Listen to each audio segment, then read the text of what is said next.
يا صباح الخير والنشاط والروقان عليكم كلكم. ازيكم حبايب قلبي؟ يا رب تكونوا ان شاء الله كلكم بخير.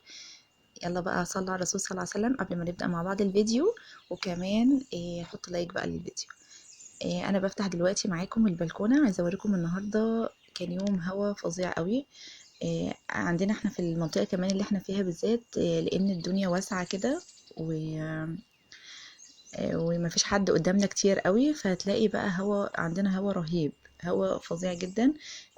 ده كمان انا ده امامي، الخلفي بقى عنده يعني انت عارفين ممكن الواحد يكون ماشي كده والهوا يزقه، حاجة فظيعة جدا. فده كان شكل اليوم كده زي ما انتم شايفين. انا اول ما قمت طبعا النهارده هوا، فقلت اعمل لهم حاجه كده، مخبوزات دافيه كده وجميله، ونشربها بحليب او بشاي، ونقعد كده شويه مع بعض. فقمت عملت لهم هنا المعجنات كده جميلة جدا وشكلها حلو قوي. انا كاتبه لكم هنا اهوت زي ما انتم شايفين المقادير على الشاشة، عشان لو حابين ترجعوا لها في اي وقت. هعملها بطريقة سهلة جدا وجميلة.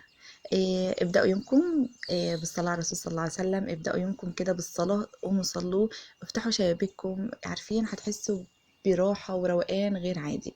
النهاردة عايزة بقى أكلمكم عن الناس اللي هي الناس اللي بتهول. يعني أنا بشوف يعني سبحان الله ناس كده تقعد تهول في شغل البيت، والأم الشقيانة والأم المطحونة. ليه يعني ليه كده؟ يعني الحمد لله احنا مش شقيانين ولا مطحونين، ولا ربنا خلقنا اساسا عشان نطحن نفسنا ولا نشقى ولا نتعب. احنا ربنا خلقنا عشان نعبده وعشان نستمتع بوقتنا. احنا ليه ما نستمتعش بوقتنا؟ ليه نقول شقيانين وليه تعبانين وليه مطحونين؟ انا برضو مش عايزه اهون من الموضوع قوي. لان طبعا هو مسؤوليه، البيت مسؤوليه، شغل البيت مسؤوليه، والولاد مسؤوليه، وكل حاجه. يعني الجواز ده مسؤوليه. بس الحمد لله حاجه جميله، انت بتعملي، انت بتشتغلي للناس انت بتحبيهم، ولادك دوت افضل شيء عندك، زوجك. فانت بتبقي بتعملي بحب، ملهاش بقى لازمه موضوع الشقيان بقى والام المطحونه والام المسحوله. ليه كده؟ يعني حتى انا مش هلوم الناس اللي هي بتقول الكلام ده او بتتكلم بتهويل، لان ده شخصيتهم وده طبعهم. لكن انا بقول اللي بيسمع، اللي بيسمع مش اي كلمه حد يقولها تاثر عليكي.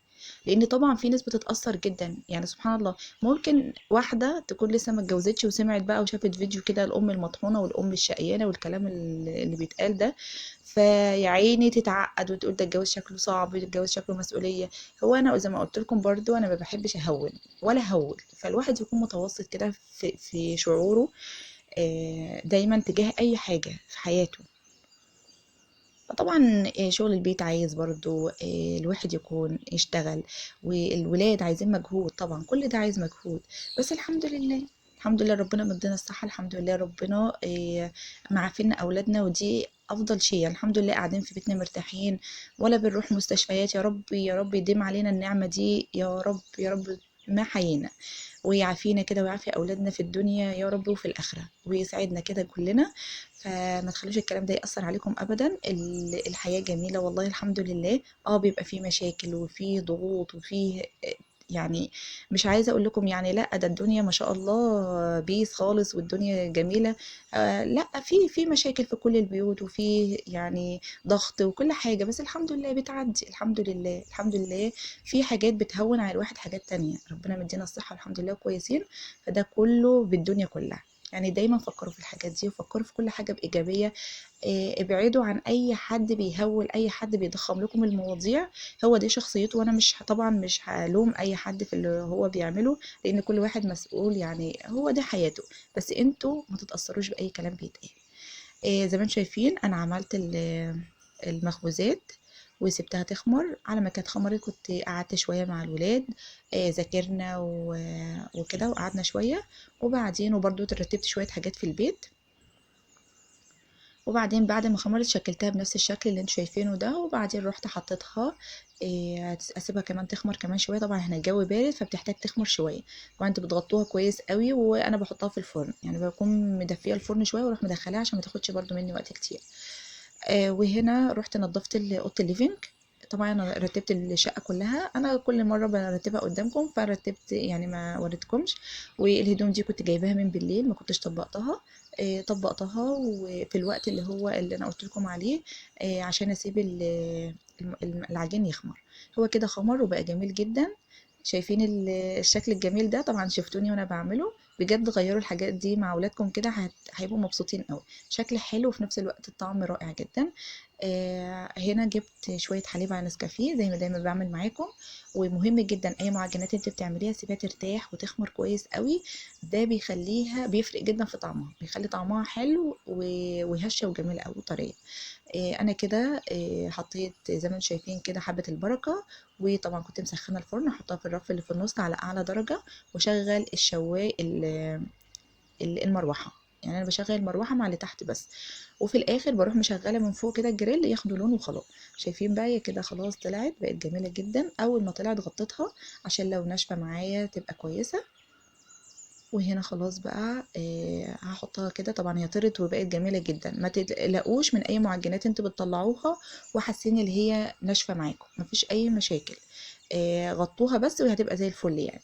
كده خلاص بقت جميله جدا. عملت جنبها طبعا حليب بشاي، وعملت لي انا نسكافيه.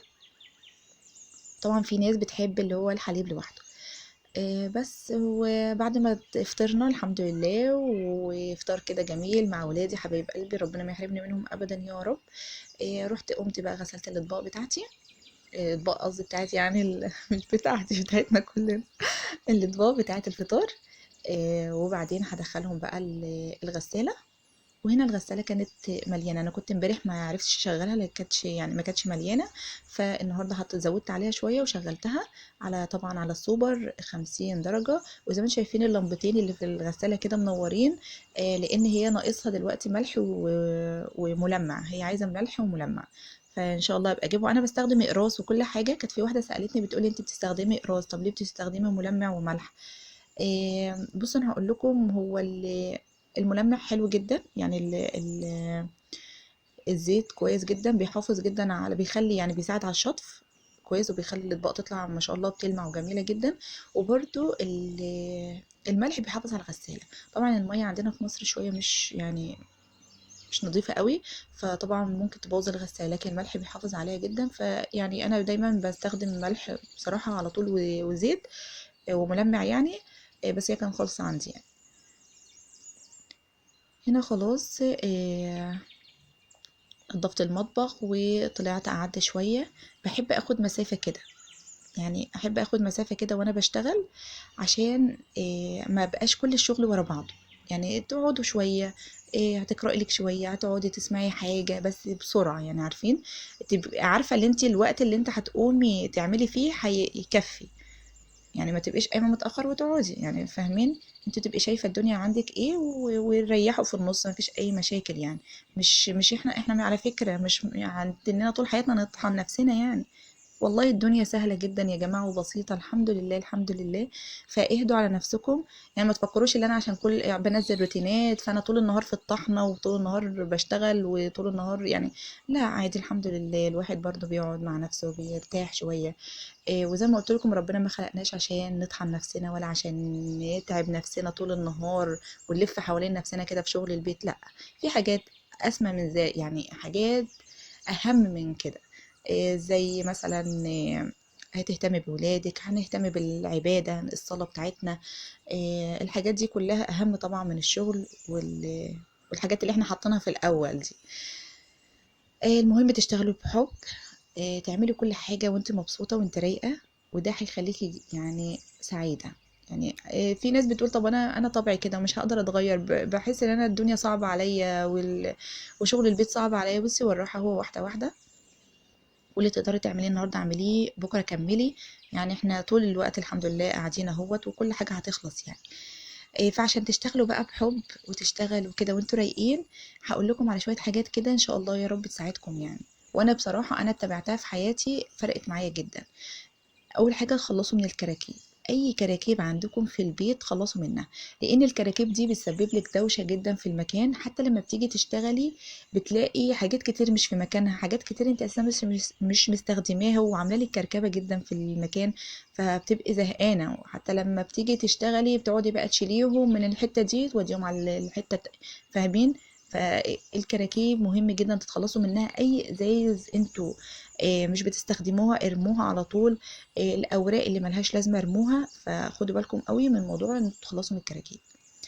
انا هنا خلاص هعمل اللي هو تورلي بالفراخ. طبعا حطيت بسله وجزر وحطيت كوسه وبطاطس، اي خضار عندك بتحطيه.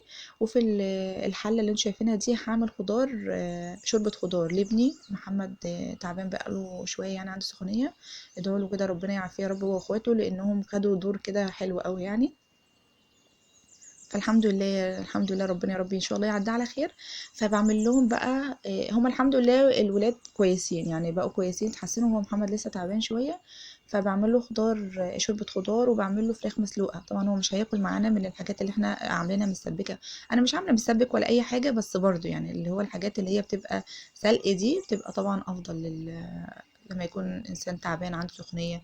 فانتوا خدوا بالكم يعني لولادكم ربنا يعافينا يا رب كلنا يا رب. مثلا تعبانين وكده، الافضل ياكلوا حاجات مسلوقه.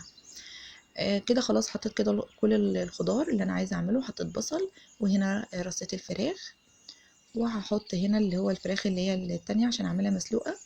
ميه عادي خالص بشويه فلفل كده وبصله بقطعها واحطه على البوتاجاز. وهنا جبت صلصه وحطيت عليها كل البهارات يعني اللي انا بحب احطها دايما. بصل بودرة، توم بودرة، بهارات شوي دي اساسي في اي اكل انا بحطه. وبعدين بحطهم كده على الفراخ. هجيب بقى هنا ورق زبدة. ومهم جدا تاخدوا بالكم حطوا ورق زبدة قبل ما تحطوا ورق الألمونيا. وبعدين حطيت بقى هنا الورق الألمونيا واغطي كويس بقى الصينية. وبعدين ادخلها بقى الفرن. المهم عشان تشتغلي بحب وتشتغلي بروقان وانت بتشتغلي، خلصي من الكراكيب. ودي اكتر حاجة بجد بجد بتفرق يعني. خدوا بالكم جدا من موضوع الكراكيب. آه، تاني حاجة، شغلي قرآن، شغلي اي حاجة انت بتحبيها وانت بتشتغلي. استغفر الله. اي حاجة تحس اللي هي بتخليكي تبقي مستمتعة طول ما انت بتشتغلي شغليها. انا على فكره من يعني من النوع اللي انا بحب جدا اشغل قران. وانا بشتغل بحس ان انا مرتاحه نفسيا. طبعا غير ان القران اساسا يعني سبحان الله بتحسي كده اللي فيه بركه في وقتك اللي انت ربنا يعني يعني هيعينك ويقويكي بسماع القران. والله يا جماعه والصلاه يعني كل ما نقرب من ربنا كل ما تبقى حياتنا سعيده. ربنا بيقول ومن أعرض عن ذكري فإن له معيشة ضنكا. يعني أي ضيق إحنا حاسين بيه. يعني كانت لسه واحدة صاحبتي بتكلمني كنت بكلمها في التليفون. فبقول لها عاملة إيه وكده. فقالت لي والله ده أنا الأيام دي زهقانة ومش عارفة من غير أي سبب. فقلت لها والله يعني الواحد برضو أيام بيجي عليه كده وبيبقى مش عارف السبب. فاحنا بنتكلم كده. المهم قعدنا نقول طب ما هو ممكن يكون تقصيرنا في الصلاة، عدم قراءتنا القرآن. هو ممكن يكون الحاجات دي، واكيد هي الحاجات دي اللي مأثرة على حياتنا مخليانا نزهق من غير اي سبب. ده هو ربنا قال في القرآن كده ومن اعرض عن ذكري فإن له معيشة ضنكا. فاحنا عايزين ناخد بالنا من موضوع القرآن جدا، موضوع الصلاة. وهنلاقي الدنيا فرقت معانا جدا وحياتنا بقت جميلة. خلاص كده انا دخلت الصينية في الفرن وعملت رز معمر برضو. وهنا بقى خلاص هنضف الحوض كويس قوي. بس فاحنا قلنا اتخلصي من الكراكيب، شغلي اي حاجه، ابدأي يومك يعني شغلي اي حاجه طول ما انت بتشتغلي بتخليكي تبقي مبسوطه، بتخلي الشغل عندك يعني ما انتش حاسه بالشغل. فده برضو حاجه كويسه. برضو من الحاجات الجميله جدا هتخليكي تشتغلي بحب وروقان كده. تبدأي يومك بعمل حاجه انت بتحبيها، زي مثلا ايا كان بقى الحاجه دي. تشربي قهوة بشوكولاتة، تعملي تشربي شاي. المهم تعملي حاجة انت بتحبيها دايما وتحسي ان هي بتغير من المود بتاعك. تبدأي يومك مثلا بعمل رياضة. والله عايزة اقول لكم موضوع الرياضة والحاجات دي بتغير جدا من مود الواحد. يعني لو بدأت يومك كده بنشاط كده تقومي تعملي لو ربع ساعة بس تعملي الرياضة انت والولاد معاكي كده يعني، او مع نفسك. هتلاقي نفسك اليوم معاكي رايق وجميل جدا جدا. بجد يعني هيفرق جدا في وقتكم. هنا انا بعد ما خلصت وحطيت كل حاجة على النار نضفت بقى المطبخ كويس قوي زي ما انتم شايفين كده. وهنا خلاص الفراخ كانت الحمد لله يعني بقت كويسة. هشيل بقى من عليها ورق الفويل والزبدة واحطها تحت الجريل كده تاخد لون وخلاص. يكون طبعا معلية خالص بحيث ان هي ما تغيبش يعني. وهنا هعمل السلطة، وزي ما بقول دايما اهتموا بالسلطة. السلطة جميلة جدا، حطوا عليها زيت زيتون لو موجود عندكم، وحطوا عليها ليمون. جميلة مفيدة قوي، وخلي ولادكم يحبوها. يعني طول ما انتوا بتحطوها، حتى لو الولاد مش بيحبوا ياكلوها، طول ما انت بتحطيها على الاكل، على الغدا بتاعك يعني وكده، مع الوقت هم هيحبوها وهياكلوها. يبقى احنا قلنا تخلصي من الكراكيب عشان تبقي مبسوطة وانت بتشتغلي. خلصي من الكراكيب، شغلي قرآن، ابدأي يومك بحاجة بتحبيها، زي رياضة، زي لو هتشربي حاجة كويسة، يعني أي حاجة انت بتحبيها. يعني قصدي أي حاجة انت بتحبيها، زي قهوة مع شوكولاتة. أي حاجة هتحسي انت مودك متغير تماما. برضو خلي ولادك عودوهم اللي هم يناموا بدري عنك شوية، لو ساعة أو ساعتين، بحيث ان انت يكون بالليل كده ليكي وقت تقعدي مع نفسك كده بروقان. عشان اليوم اللي بعديه تحس ان انت خلاص يعني. عارفين لما الواحد بيقعد مع نفسه كده يعني بيبقى والله بيفرق جدا. فعودوا ولادكم يناموا بدري، واقعدوا مع نفسكم شويه بالليل، هيفرق جدا في يومكم. كده خلاص كانت كل حاجه جهزت. كان اكل جميل. وطبعا ده شوربه الخضار اللي عملتها الموجي، والفراخ المسلوقه. وعايزه اقول لكم صينيه الفراخ اللي هو التورلي بالفراخ رائعه جدا، وطبعا مفيده قوي لانها فيها كل الخضار يعني. هنا بقى خلاص، بعد ما اتغدينا شلت الغدا، الحمد لله المطبخ عندي نظيف خالص. هو يا دوب بس هشيل الاطباق واحطها في الغسالة وانضف كده الحوض وخلاص. وبس هو ده كان يوم النهاردة. يا رب ان شاء الله يكون افادكم. وعايزاكم دايما تحطوا في دماغكم دايما اللي ربنا ما خلقناش عشان نتعب نفسنا او عشان نرهق نفسنا. لازم نستمتع بوقتنا، فاستمتعوا بوقتكم على قد ما تقدروا. وربنا يا رب يجعل حياتنا كلنا سعيدة وكلها روقان كده وحب. اشوفكم بقى في فيديو جديد ان شاء الله على خير. باي باي.